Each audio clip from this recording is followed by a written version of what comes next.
اہل سنت میلاد النبی بڑے جوش و خروش کے ساتھ مناتی ہے، اور کئی ممالک کے اندر دیکھا جاتا ہے کہ میلاد منایا جاتا ہے اور بڑے جوش و خروش کے ساتھ منایا جاتا ہے، لیکن اس کے اندر بھی کافی زیادہ خرافات اب شامل ہو چکی ہیں، اس کے اوپر بھی میں بات کروں گا۔ سب سے پہلے مجھے یہ بتا دیں کہ کیا قرآن و سنت سے میلاد ثابت ہے؟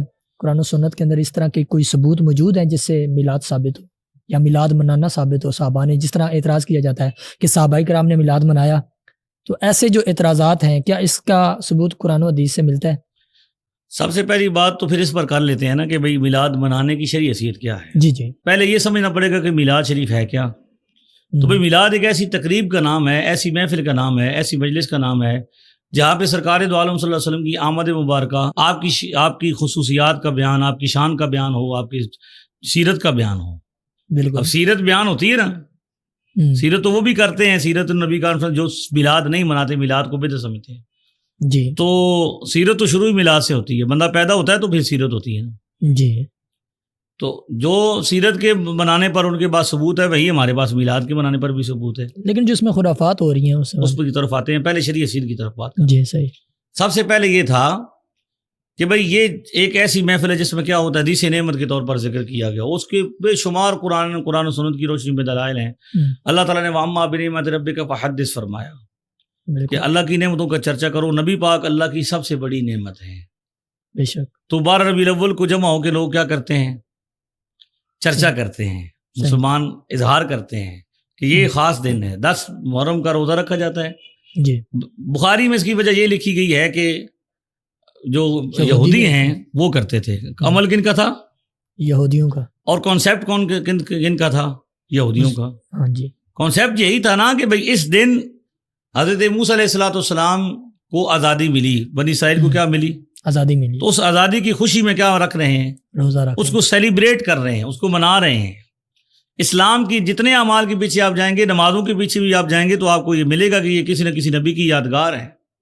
حدیث کے اندر آپ کو ملے گا، آپ پڑھیں حدیث تو آپ کو پتہ چلے گا کہ فجر سے لے کر عشاء تک ہر نماز کسی نہ کسی نبی کی یادگار ہے، انہوں نے کی۔ آدم علیہ السلام نے فجر کی نماز ادا کی، اچھا ٹھیک ہے۔ اسی طرح ظہر کی نماز کے بارے میں اسحاق علیہ السلام یا حضرت اسماعیل علیہ السلام کی ولادت کے بارے میں ہے۔ عصر کے بارے میں حضرت عزیر علیہ السلام کے بارے میں انہوں نے ادا کی ہے۔ مغرب جو ہے وہ حضرت ایوب علیہ السلام کے بارے میں آتا ہے کہ انہوں نے ادا کی ہے۔ 4 رکعت کی تھی، 3 پر بیٹھ گئے تھے کمزوری کی وجہ سے، اور عشاء ہمارے نبی نے بھی بات کی۔ حج یادگار ہے، روزہ یادگار ہے، قربانی یادگار ہے۔ تو کسی ہر عبادت کے پیچھے کوئی نہ کوئی یادگار موجود ہے، کسی نہ کسی کی یاد موجود ہے۔ حج کا پورا سسٹم دیکھیں گے آپ کو پتہ چلے گا کہ بھئی وہ قربانی ہے تو وہ ابراہیم علیہ السلام کی یاد ہے، اسماعیل علیہ السلام کی یاد ہے۔ احرام 2 چادریں ابراہیم علیہ السلام نے پہنی تھی، ان کی یاد کو برقرار رکھا گیا۔ طواف، صفا مروہ کی سعی، حاضری، دوڑ، جہاں پہ آہستہ دوڑی وہاں پہ سیدہ ہاجرہ، وہاں پہ آہستہ دوڑنا، جہاں پہ آہستہ تیز چلی وہاں پہ تیز چلنا، ایک ایک یاد، ایک ایک چیز کو محفوظ رکھا گیا۔ مقام ابراہیم، کعبۃ اللہ کی یادگار، میلاد مصطفیٰ کی دعا کی اس پر ہوئی تھی، ربنا وابعث فیہم رسولا، وہ اس کی یادگار۔ تو اسلام تو پورا یادگاروں سے گھرا ہوا ہے۔ تو بھائی 12 ربیع الاول، اب یہ جو حدیث ہے نا بخاری مسلم والی 10 محرم والی، جی، اس میں مسلم کی شرح میں شبیر احمد عثمانی صاحب جو دیوبندی شیخ الحدیث ہیں انہوں نے لکھا ہے کہ اس حدیث سے یہ پتہ چلتا ہے کہ اسلام کے اندر وہ دن، وہ ایام، وہ راتیں جن میں کوئی عظمت منسوب ہے کسی کی طرف، جب وہ لوٹ کے آئے دن تو اس دن کو کیا کیا جاتا ہے؟ اس کو سیلیبریٹ کرنا، منانا جو ہے یہ انبیاء کا طریقہ ہے۔ تو مجھے بتایا جائے کہ یہ سارے کام جتنے آپ کو بتائے ہیں، جتنی چیزیں، یہ زیادہ عظیم ہیں یا وہ دن جس دن حضور جلوہ گر ہوئے دنیا میں اور ان کی وجہ سے ساری نعمتیں ملی ہیں، وہ کیا ہیں؟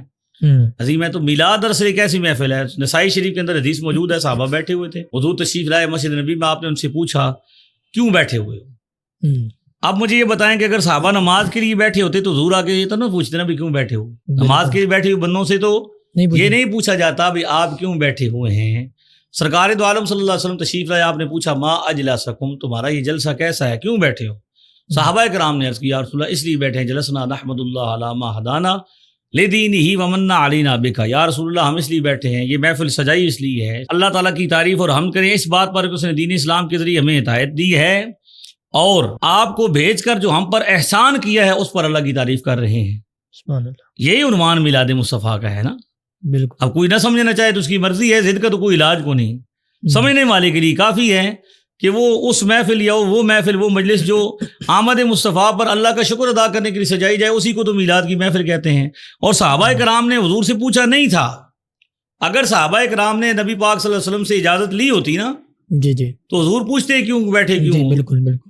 تو بغیر حضور کی اجازت کے حضور سے پوچھے وہ کر رہے تھے. حضور اس پر انہوں نے پھر حضور نے قسم اٹھائی اللہ ما اجلسکم الا ذالک، کیا تم اس بات پر قسم دیتے ہو کہ تم اس لیے بیٹھے ہو؟ سبحان اللہ. حلف لیا، صحابہ نے حلف دیا. حلف لینے کے بعد حضور نے فرمایا کہ یہ اس لیے نہیں لیا کہ تم پر کوئی کیا ہے تہمت ہے، یہ یقین نہیں ہے، بلکہ جبریل علیہ السلام آ گئے ہیں اور جبریل علیہ السلام آ کے یہ بتا رہے ہیں، خوشخبری سنا رہے ہیں کہ ان اللہ یباہی بکم الملائکہ، تمہاری اس محفل میلاد پر اللہ تبارک و تعالیٰ بھی فرشتوں پر فخر فرما رہا ہے. سبحان اللہ. تو لہٰذا یہ تو ثابت ہے کہ حضور کے سامنے حضور کی حیات مبارکہ میں حضور کے ہوتے ہوئے صحابہ کرام نے مسجد نبوی شریف میں میلاد کی محفل سجائی، اس پر حضور علیہ الصلوۃ والسلام نے بھی تصدیق کی مہر لگائی اور اللہ تبارک و تعالیٰ نے بھی اس کی تصدیق فرمائی. تو میلاد کی محفل وہ ہے جس پر اللہ تعالیٰ فخر فرماتا ہے. اب آتے ہیں میلاد کے اندر ہونے والی خرافات کے حوالے سے. تو مجھے آپ یہ بتائیں آپ کی کتنی عمر ہوگی اس وقت؟ 25 سال. 25 سال آپ کی عمر ہے. آپ کسی کی میلاد کی کسی ایسی محفل میں جلوس میں شریک ہوئے ہیں جہاں پہ ڈھول بج رہا ہو خود؟ نہیں، ایسی کوئی ڈھول تو نہیں ہوتا. البتہ ہم نے یہ دیکھا ہے کہ ایک جلوس نکالا جاتا ہے یا ایک مخصوص رنگ کے جھنڈے نکالے جاتے ہیں یا کیک کاٹا جاتا ہے. تو یہ بھی کہ اور ایک چند دن پہلے میں نے ویڈیو ایک دیکھی تھی میلاد، جب دن ایام اس طرح کے گزر رہے تھے تو ایک لڑکی تھی جس کو حور بنا کے پیش کیا جا رہا تھا. ویڈیو کی بات نہیں کرنی نا، میں آپ سے کہہ رہا ہوں آپ کو نفس نفیس خود بتائیں. آپ ویڈیو کے بارے میں جانتے ہیں کہ ویڈیو کیسے بن جاتی ہے؟ ویڈیو کہاں کی ہے، کون بنا رہا ہے، کہاں پہ بیٹھے ہوئے ہیں؟ ایک بینر پیچھے لگا کے 2 بندے ناچنا شروع کر دیں تو آپ اس کو محفل میلاد قرار دے دیں گے؟ میں آپ سے پوچھ رہا ہوں، میری اب 40 سال کے قریب عمر ہونے والی ہے، 40 کے قریب ہوں میں. مجھے تو آج تک ایسی میں نے کوئی محفل نہیں دیکھی میلاد کی، نہ کوئی جلوس دیکھا ہے جس میں کیا بجتے ہوں، ڈھول بج رہے ہوں یا وہاں پہ کیا ہو لوگ ناچ رہے ہوں یا ڈانس کر رہے ہوں یا عورتیں شریک ہوئی ہوں.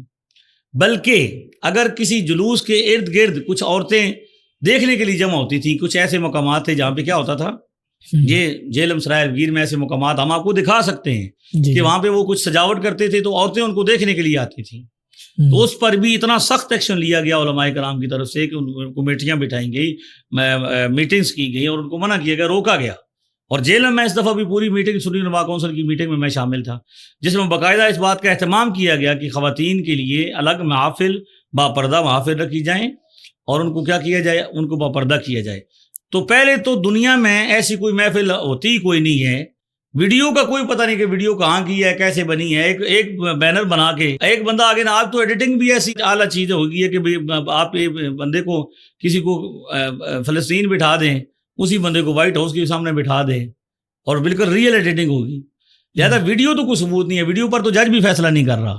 جی جی ہاں جی، جج بھی جب تک اس کے ماہرین اس کو کیا کریں، وہ فرانزک پتہ نہیں کوئی ٹیسٹ ہوتا ہے، فرانزک ٹیسٹ ہوتا ہے، تو ویڈیو نہ پیش کریں، آپ عمل پیش کریں کہ پریکٹیکلی کہاں پہ آپ نے دیکھا ہے. اچھا، مخصوص رنگ کے جو جھنڈے، مخصوص رنگ کے جھنڈوں میں کیا عیب کیا ہے؟ اور مثلاً کون سے رنگ کے جھنڈے آپ نے دیکھے ہیں؟ سبز رنگ کے. ہاں، تو جو مخصوص رنگ کے جھنڈے تو حضور علیہ الصلوۃ والسلام نے جب آپ کا قبیلہ بنو ہاشم کا وہ جب حضور کا لشکر جاتا تھا کتابیں پڑھے، حدیث کی کتابوں میں آپ کو پتا ہے کہ ہر قبیلے کا اپنے رنگ کا ایک الگ جھنڈا تھا. تو رنگ برنگے جھنڈے تو حضور علیہ الصلوۃ والسلام کے اپنے جلوس میں ہوتے تھے جو آپ کا لشکر ہوتا تھا. اس میں کوئی شرعی قباحت کیا کہ سبز رنگ کا جھنڈا اٹھا لے یا کوئی کیا کر لے، سفید رنگ کا اٹھا لے، کوئی اپنی لائنوں والا اٹھا لے. تو جھنڈا تو ایک کیا ہوتا ہے عظمت کے لیے اٹھایا جاتا ہے، وہ شاید وہ گنبد کی مناسبت سے بھی ہوتا ہے، سبز گنبد کی مناسبت سے ایک نسبت اس کو حاصل ہے تو اس وجہ سے بھی کر لیتے ہیں. ورنہ سبز رنگ کا جو جھنڈا ہے وہ تو بنو ہاشم کی علامت ہے نا. نبی پاک صلی اللہ علیہ وسلم کا جو جھنڈا بنو قبیلہ ہے اس کا رنگ ہی سبز ہے، یہ تو شروع سے آ رہا ہے. اور جو کیک کاٹا جاتا ہے وہ اس حوالے سے بھی، اب کیک کاٹنے کے حوالے سے یہ چیزیں جو ہیں وہ احتیاط اس میں بہت ضروری ہے. فی نفسی ہی کیک تو حلال چیز ہے جی، تو رکھ کے بندے کاٹ دیں اور اس کو ایک چھری چلا دیں اور عام طریقے سے کو کھا لے تو اس میں تو کوئی حرج نہیں ہے. لیکن اگر اس پر گنبد خضرا یا نبی پاک کا اسم شریف لکھ کر یہ ہو تو یہ بے ادبی کے زمرے میں آتا ہے، اس سے بچنا بہتر ہے. تو اس پر بھی تحریر بھی علماء کی، یہ نہیں کہ کسی اور کو ضرورت پڑتی ہے، اہل سنت کے علماء ہی خود اس کی تردید ساتھ ساتھ فرماتے ہیں. اور الحمدللہ آئندہ بھی اگر کوئی ایسی چیز ہوگی تو ہم فوری، اب نعت خوانوں کی اصلاح نہیں ہو رہی، نقبا کی نقیبوں کی اصلاح ہماری محافل کے اندر نہیں ہو رہی، تو یہ اس لیے ہو رہی ہے کہ علماء اپنی ذمہ داری پوری کرتے ہیں جہاں پہ دیکھتے ہیں کہ کوئی غیر شرعی چیز آ رہی ہے. جی جی. اب نکاح کی میں نے آپ کو مثال دی کہ نکاح ہوتا ہے تو نکاح کے اندر گانا باجا اگر کوئی بجائے گا یا کوئی غیر شرعی کام کرے گا تو اس کام کو روکا جائے گا یا نکاح کو روکا جائے گا؟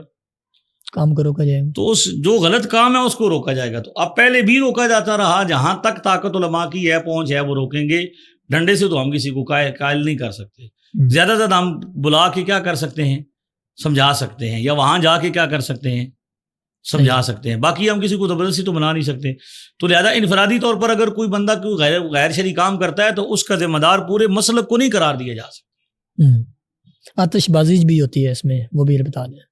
دیکھیں نا, وہ تو آتش بازی کا مسئلہ یہی ہے کہ بھئی آتش بازی ایک کیا کہتے ہیں, ایک اس کی خوشی کے اظہار کے لیے لوگ کرتے ہیں. تو اس میں جو احتیاطیں ہیں کہ اگر قانونی پابندی ہو تو نہیں کرنی چاہیے, اگر اس سے نقصان کا اندیشہ ہو تو پھر کیا کرنی چاہیے, نہیں کرنی چاہیے. باقی وہ چیزیں جو ہیں آئندہ تو اور کئی چیزیں آئیں گی, کئی چیزیں بڑھیں گی. خوشی منانے کا انداز جیسے جیسے دنیا میں لوگ کیا کرتے ہیں آگے بڑھتے ہیں تو کوئی نہ کچھ نئی چیزیں آتی رہتی ہیں. تو اس کے لیے اصول یہی رکھا جائے گا کہ شریعت کے اصولوں کے مطابق ہے تو ٹھیک ہے, خلاف ہے, کسی کے لیے تکلیف کا باعث ہے, کسی نقصان کا باعث ہے, شرعی لحاظ سے منع ہے تو اس کو منع کیا جائے گا.